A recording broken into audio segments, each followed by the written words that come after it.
Le bureau UNESCO Libreville, Commission nationale pour l'UNESCO, a organisé du 19 au 27 août dans les communes du Grand Libreville, Ovando, Akanda et Libreville une formation de renforcement des capacités des leaders et une campagne de sensibilisation et de communication auxquelles ont pris part les leaders communautaires, institutions gouvernementales, partenaires opérationnels tels que les centres de santé et ONG, afin d'être des relais envers les parents d'élèves, adolescents et jeunes filles des groupes vulnérables pour un suivi intégré des jeunes. Monsieur le secrétaire général représentant le délégué du 5e arrondissement, monsieur le chef de quartier, les chiffres que nous livrent les études sont un cri d'alarme pour notre nation.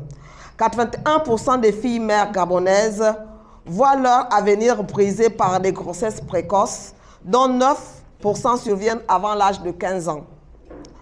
La prévalence du VIH chez les jeunes de 15-24 ans est de 1,4.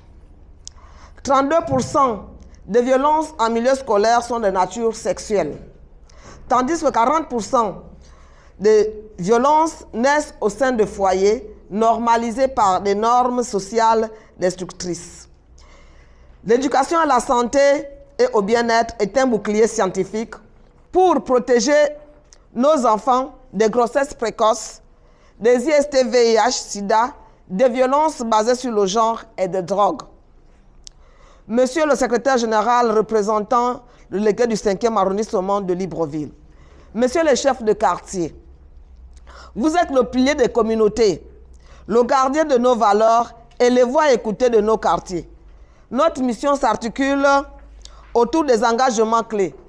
Légitimer l'éducation à la santé et au bien-être en conciliant les messages de santé publique avec nos traditions et croyances.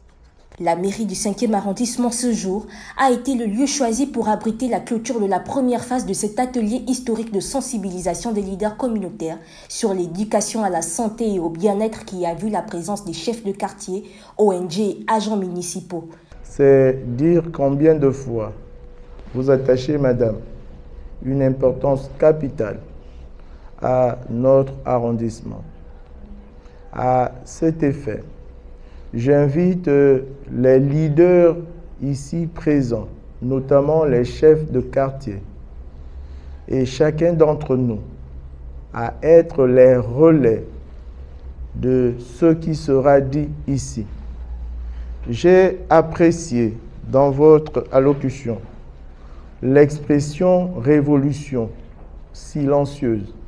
Et pour moi, je voudrais que cette révolution ne soit pas silencieuse, mais qu'elle soit bruyante. Car comme vous nous l'aviez si bien dit, ça a été prouvé scientifiquement, les chiffres sont alarmants. Dans le but de renforcer l'engagement et les capacités des leaders communautaires, afin qu'ils deviennent des acteurs clés dans la promotion de l'éducation, complète à la sexualité, lutte contre les désinformations et la mobilisation des communautés locales pour une mise en œuvre inclusive et culturellement adaptée du programme Nos droits, nos vies, notre avenir, pour un changement durable et inclusif.